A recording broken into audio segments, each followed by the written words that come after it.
Welcome back to another episode of Rock Boys Football. Going to be taking a deep dive into this Ole Miss offense heading into 2023 in an offense that, quite frankly, I think is a sleeping giant that left a lot on the field in 2022 and getting into Jaxson Dart.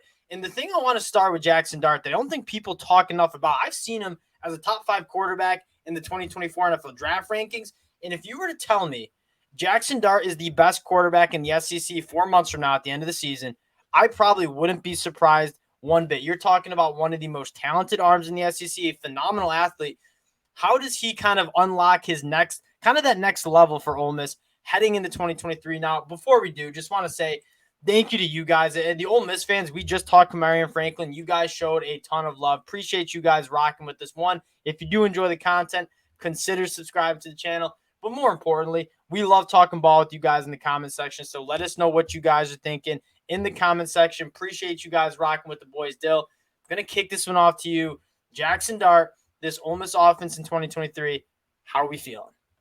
I mean, I feel like if they just make the plays in front of him, specifically Jaxson Dart, and he completes the easy passes, I mean, you're always going to have those freaky, exciting plays like that it factor that he has. But it felt like last year so many throws that were just, he can make them. It's just got to happen. I feel like that's what they were leaving around. So when you talk about an offense that's primed to make big strides from a place where they were already obviously very good, that's why I think Ole Miss kind of has that chance to do that. That's the crazy part about this is like Jaxson Dart was pretty solid last year, threw for almost 3,000 yards, 63% completion percentage, 20 touchdowns, also added 614 rushing yards. Like the offense, they're top 10 in yards per game. Like this was a good offense last year. And I think the exciting part is it can get even better. I know Jaxson Dart from the fall practice camp stuff I've been hearing, one, doing a great job battling guys like Spencer Sanders and Walker Howard. I know that had a lot of offseason buzz. At the end of the day, Lane Kiffin, I think, is right. Like quarterback's a very important position. You want that group and room to be loaded with depth, loaded with talent. And the fact that Jaxson Dart is seemingly kind of handling business in this quote unquote quarterback competition has to make a lot of Ole Miss fans feel really comfortable about where he's at in his progression as a quarterback. Because keep in mind, he's only going into year 3 as a college football quarterback.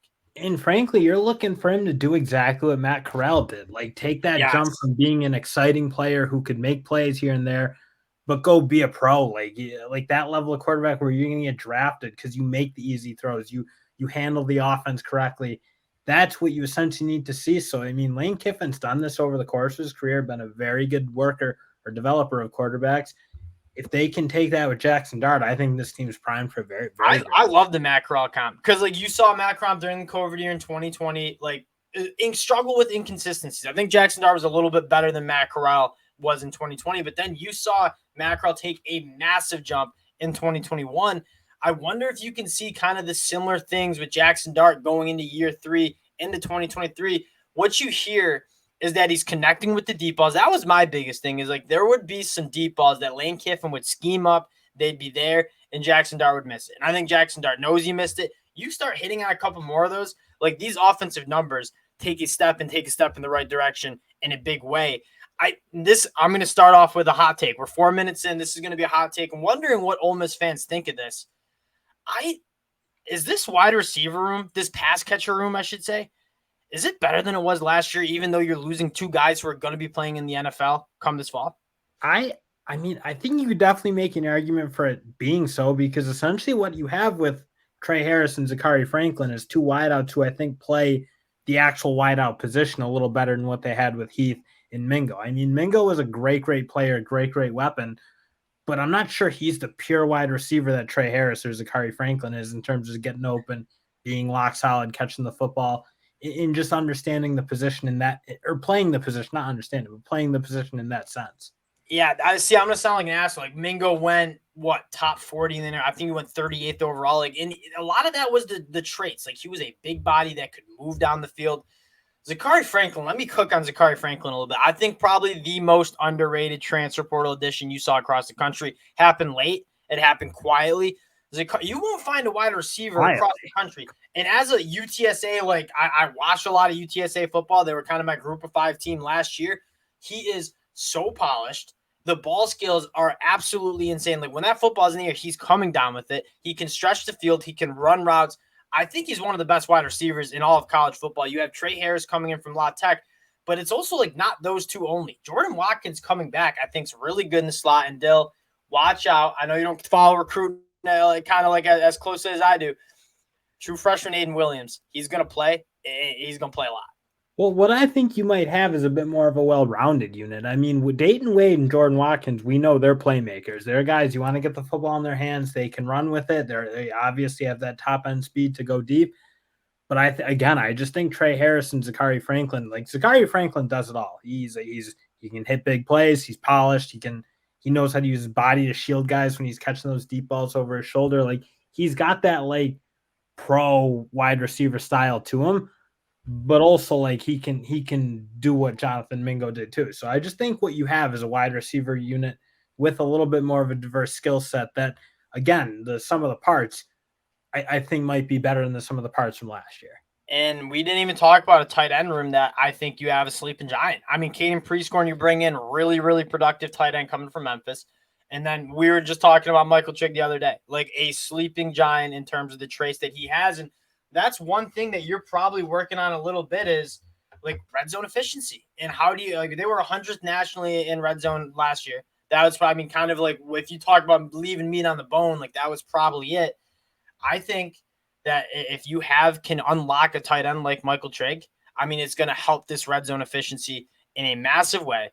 Now we went, we're 6 minutes, 30 seconds in, and we haven't even talked about the best player on this Ole Miss roster. And Quinshon Judkins running behind an offensive line that returns 4 out of the 5 starters from a really good group last year. They'll ask you a little trivia question here. Percentage of plays that Ole Miss ran, what do you think the percentage is they ran the football?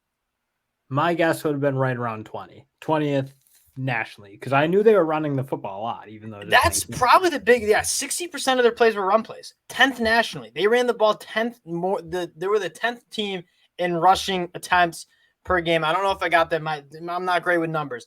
That being said, they ran the football a lot. That was the bones of their offense was running the football, which is kind of like a common misconception. And I remember last year talking about this Ole Miss team, like, hey, Lane Kiffin kind of known for spreading it out, airing it out. They're going to run the football. I thought it'd be because it was a great offensive line with Zach Evans.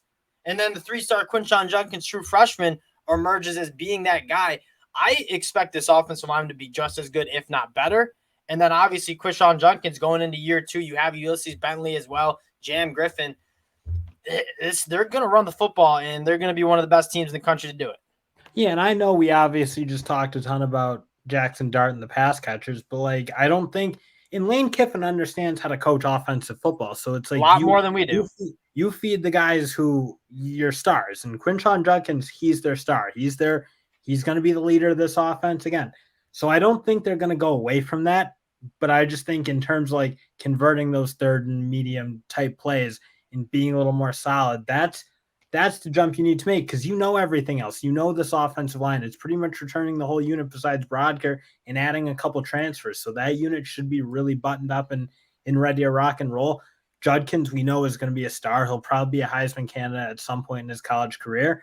It will come down, though, now to can they just be more consistent, not just a flashy big play offense in the air, but can they hit those move the chains kind of plays and at a little higher clip. And I think the move the chains kind of plays probably comes from the run game, just like grinding teams down. And then what I think is the most important element of this Ole Miss offense heading into the season is, all right, when you have teams loading the box because you're one of the best rushing attacks in the whole entire country, can you hit the big plays? Like when you get Zachary Franklin or Trey Harris or Jordan Watkins one-on-one and no safety help, can you hit those plays to hit those explosive plays? That's where I think it comes down to.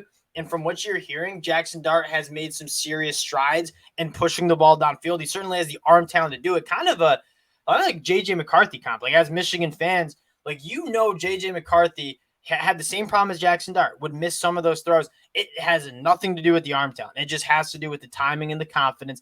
And if Jaxson Dart buttons that up, I mean, this offense is going to take massive strides in 2023. Yeah, and again, this offense, like taking strides, it was obviously very good. So you're looking for it to be one of those units that is a driver of a conference title competing team. And that's where I think it should be. I guess we'll close out on, I think, Lynn, we had this conversation yesterday with Kamara and Franklin. Ole Miss and Lane Kiffin has done a really good job developing this defense too.